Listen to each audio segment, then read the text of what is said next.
ছাত্ৰ ছাত্ৰীসকল সকলো মেট্ৰিক পৰীক্ষাৰ্থীসকলৰ কাৰণে এটা গুড নিউজ ওলাইছে যে যোৱা 30 নৱেম্বৰ তাৰিখে এটা নোটিছ ওলাইছে যে সেবাই এটা নোটিছ ৰিলিজ কৰিছে এই নোটিছ মতে যে 2023 HSLC পৰীক্ষা কেতিয়া অনুষ্ঠিত হ'ব আৰু কেনেকৈ হ'ব এই বিষয়ে এটা নোটিছ জাৰি কৰিছে। ইয়াত নোটিছ 30 নৱেম্বৰত নোটিছ আহিছে যে সেবাই নোটিছ জাৰি কৰিছে যে HSLC 2023 পৰীক্ষাটো কেনে ধৰণৰ হ'ব আৰু কেতিয়া হ'ব এইটোৰ বিষয়ে কৈছে।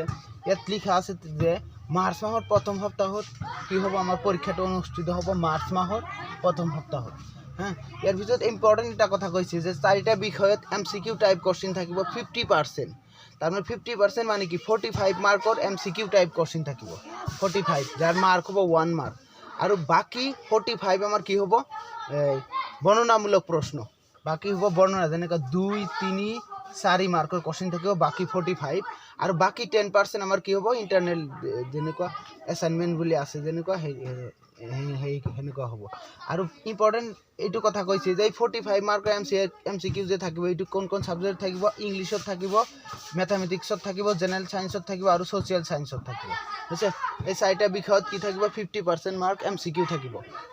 গতিকে এইটো ৰিচেণ্টলি 30 নৱেম্বৰত জাৰি কৰিছে। গতিকে HSLC ছাত্ৰ ছাত্ৰীসকলক মই জনাওঁ যে তোমালোকৰ এতিয়া সময় কম, গতিকে তোমালোকে ভালদৰে প্ৰিপাৰেশ্যন কৰা, আৰু এই MCQ কোৱেশ্চনৰ কাৰণে তোমালোকক কিতাপখন থ্ৰলি পঢ়িব লাগিব, যিহেতু MCQ কোৱেশ্চন 4টা অপশ্যন থাকিব, আৰু অপশ্যনবিলাক এনেকুৱা ধৰণৰ থাকিব যে 4টাই একে ধৰণে থাকিব। গতিকে তুমি সেই 4টাৰ ভিতৰত কাৰেক্ট অপশ্যনটো তেতিয়াই বাহিৰ কৰিব পাৰিবা যেতিয়া তোমাৰ সেই চেপ্টাৰৰ ওপৰত ফুল কনচেপ্ট থাকিব।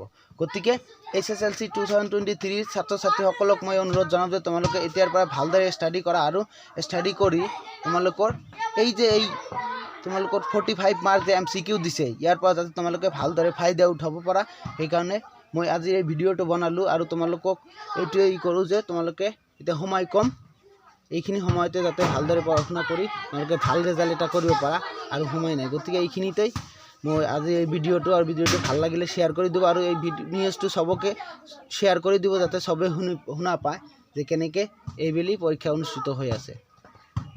Thank U.